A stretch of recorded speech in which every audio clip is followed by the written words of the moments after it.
people used to tell stories about, the hunchbacks that died all of a sudden sitting up because somebody released a cord or something. They what? I didn't get You it. know, they couldn't lay them flat, so they used to kind of tie them down, and so they wouldn't sit up. Oh, I get you. And when they And straightened out, they somehow, died. all of a sudden, the hunchback would sit up. I think when people die, sometimes their stuff tightens up, and they do. Sometimes they do that. That's happened before.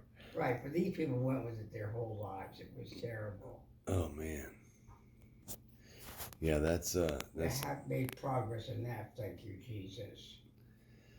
Yeah, they fixed that for sure. They don't have much of that running around anymore. We don't have any. They know what to do. They didn't know how to fix it. Now they fix it. Oh, I didn't even know that. I just thought they made shoes that you can't tell now. Oh no, nobody's born. You couldn't. It didn't. The shoes didn't change the humpback. It just allowed them to walk because one leg was like a foot shorter than the other one. That was a whole. So big things in medicine, major things, are the things that have been fixed. Yep, But we don't have anymore. They have fixed a lot of things. Yes. Hey, you were going to tell me a story, that book. Oh, yeah. What's the book that you brought out here? What was his name? Oh, when you brought the Depression pictures from 1800s out here? Remember the black book that... It was, the book that I brought out was Henry Miller. Yeah. Yeah. Henry Miller was an author, very famous, writer. And, do you got time to tell it? Sure. Tell them the story? Okay, cool. Anyway, he was an amazing man, but he was well known.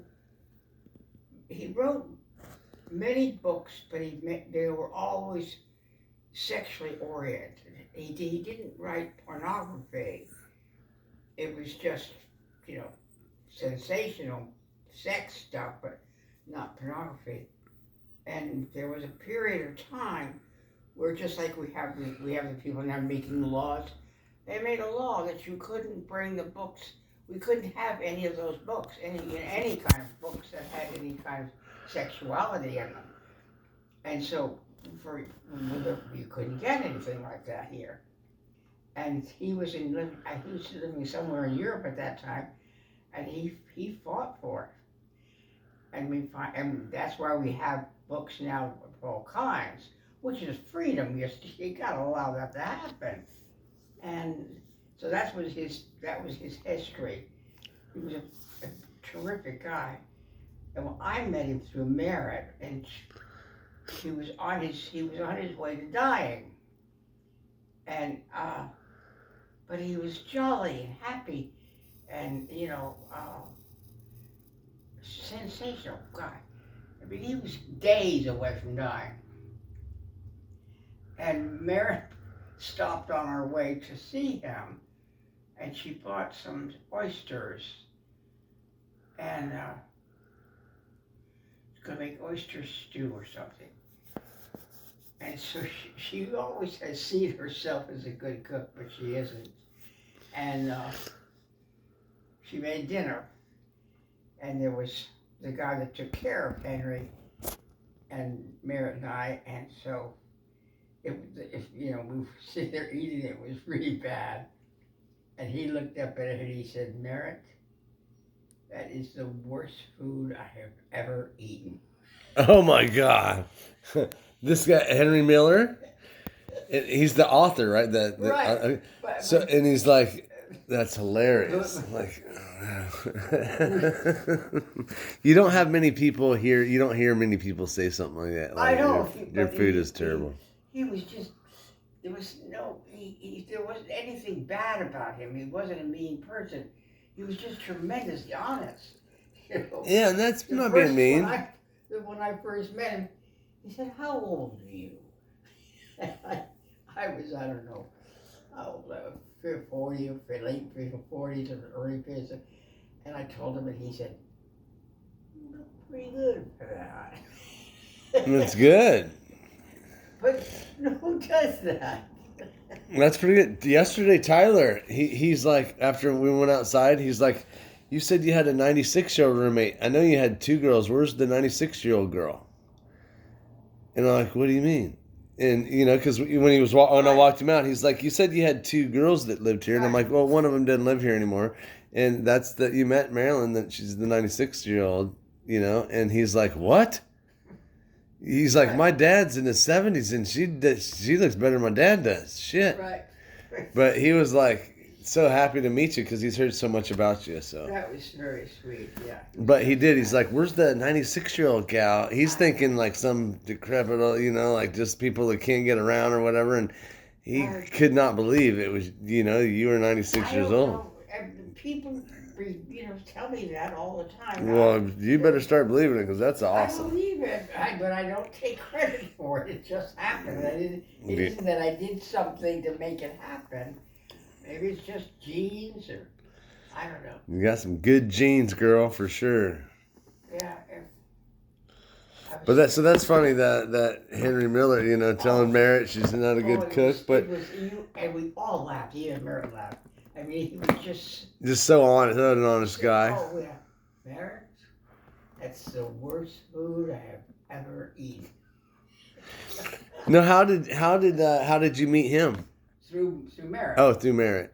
Yeah, Merrit met people. No. I mean, she has a list. Yeah, you said, she says she's just a social butterfly, right? She's just, people love her.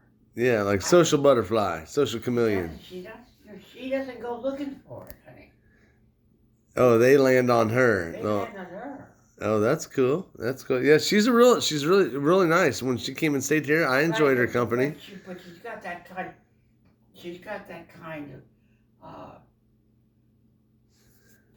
something about her, she's.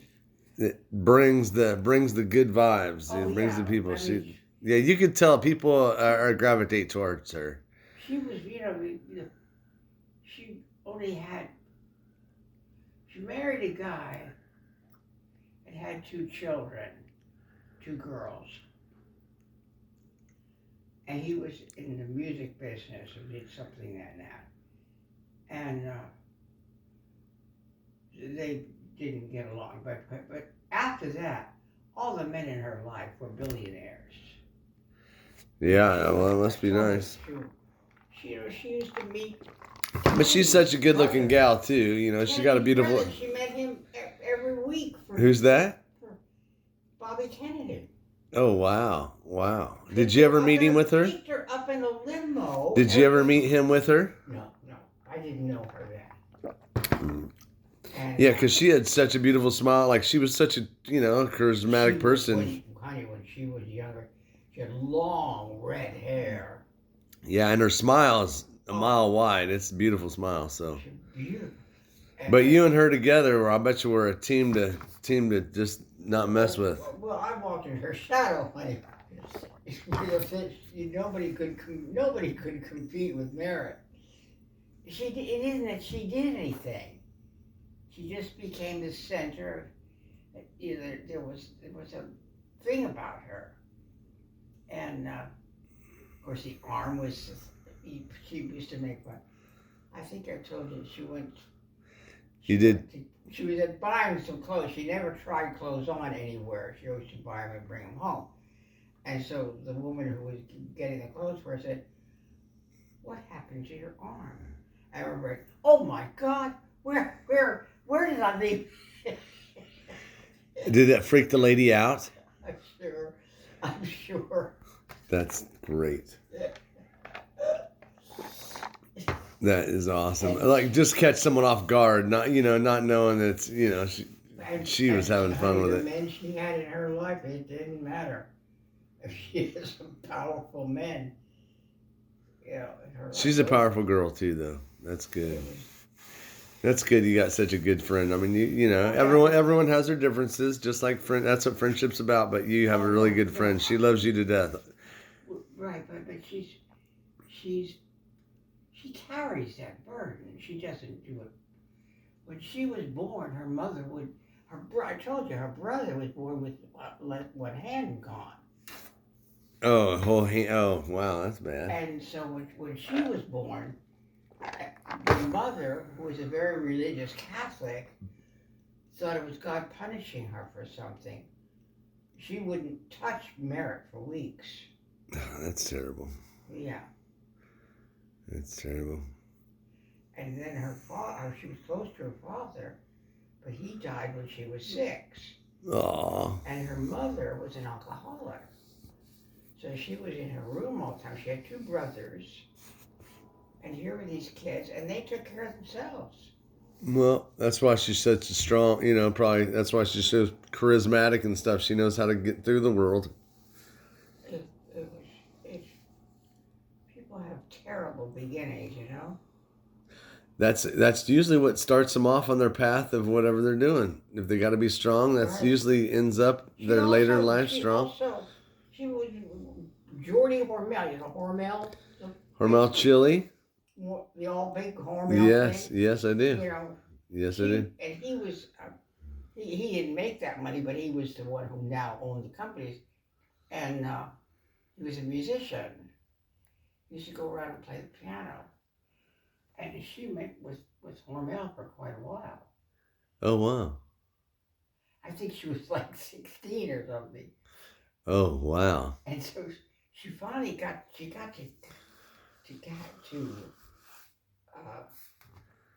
the East Coast, and she could never really be out in the world with Bobby. And so she called her mother and said, I want to come home. I don't have any money. And her mother said, you figured out how to get there, figure out how to get back. No, that's terrible. Gosh, that would be terrible. Yeah. See, my mom's such a different person. My mom would be like, okay, well, we'll figure it out. Let's talk in an hour and let's get it. Like, no, my mom's too crazy. Like, Mary she's used to on it. slip notes under her mother's daughter when she was a little girl. Under her mother's door? Oh, wow. Oh, just to like talk to her mom, basically. Yeah. That's sad because her mom, oh, that's a bummer. But. Yep. Yeah. But it was like she made up for it when she grew up. Boy, That's awesome. She knows, people that she knows or met, amazing.